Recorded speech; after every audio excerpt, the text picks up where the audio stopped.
Here's your post. You seem to have opened it. Yeah, for two reasons. One, to facilitate your efficient perusal of the mail, and two, because I thought there might be something in there I could blackmail you with. And what's that? Just your renewal form for the Sheena Easton fan club. Not good enough, Mrs. Raven. File these for me, will you? Oh, more sick people. New patients. Wealthy private patients, including our beloved mayor, who's a raving hypochondriac. It's like inheriting a gold mine. Making a coffee, doing a fun, and you're going to miss me when I've gone. Oh, I think I shall survive without you, Mrs. Raven. Italy survived without Mussolini. Come on, George. I know Arnie's plan didn't work and Zill's expecting you to marry her tomorrow, but you can't just roll over like this. I'm not. But there's only one chance left to stop Zill marrying me. I've got to go and appeal to the Ultron High Council. I could come with you. I could help you plead your case. Yes, and the possibility of the ultra-speed journey liquefying your internal organs is actually very small. Or I could stay here and do the ironing.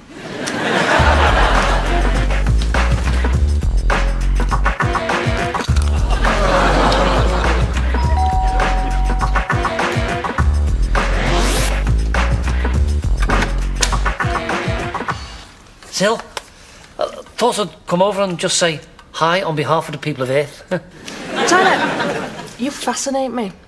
I do? Oh, yeah. You know, it's a total anomaly that a brain with, like, your pathetic amount of neurons should be able to walk and talk at, like, the same time. I practice. Bored now. Go away. No. Zill, give him a chance. How much do you know about Earth's cultures and tastes? Nothing. Excellent. In a recent survey, Tyler was voted Earth's most eligible bachelor. He has many interesting qualities. I see dead people. And that isn't one of them. So, Zill, want to come over to my place and look at me crop circle slides? Oh, right, sorry, Tyler, I'm busy.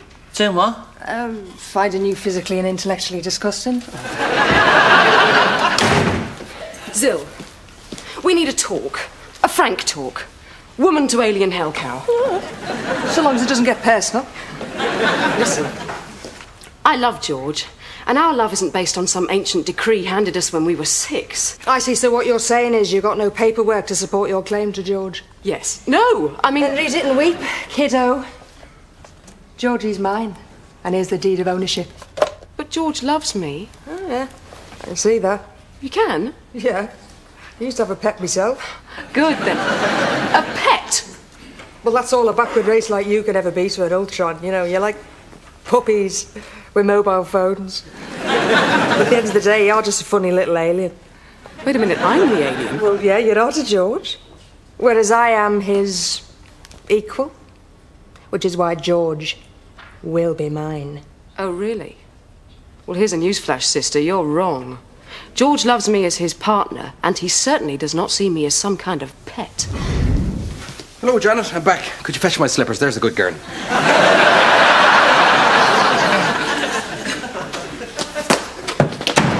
What? I am not your puppy, you know.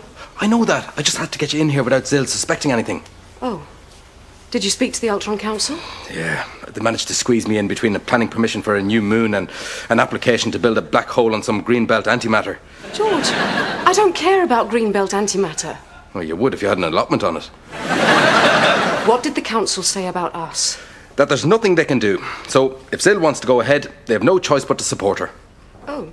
Yeah, it's one of those eternal laws that can never be changed. You know, like gravity or the first law of thermodynamics or the one about men in hats always driving at 10 miles an hour. George, don't let her take you away. Janet, don't worry. Zill is not going to take me away. Right then. Come on, George. Zill, tell Janet that you haven't come in here to take me away. No, of course I haven't. Come in here to make love to you. You see, she's only come in here to make love to me. Must be time for Xana Lar. Xana who? It's the pre-wedding mating ritual. It always happens the night before the ceremony. But on Earth, you're not even supposed to see the other person the night before the ceremony. Oh, that's so quaint. George, strip. So, you're going to make love to her? Janet, I'd never make love to her. I'll just be having sex. You? Having sex with her? Here? Now? No, not right now. There's going to be a bit of foreplay, so if you want to watch, there's still time to go and get a snack. No. No. No. George, how can I put this calmly and diplomatically? You are never to have sex with that she-demon ever! Understand? Oh, yes. Text and subtext working very much in unison there. Sorry, Zin. No hard feelings. No. Well, don't worry. Still early. So, no George today, then? No, he's been busy. I bet he has. Mrs. Raven. I think it's great how you trust him enough to be alone in that little flat with that woman who'd stoop to anything. Nothing to worry about. George promised he wouldn't have sex with her. Oh, I didn't realise he'd promised. Well, then, it's admirable that you trust him. Oh, completely bloody stupid.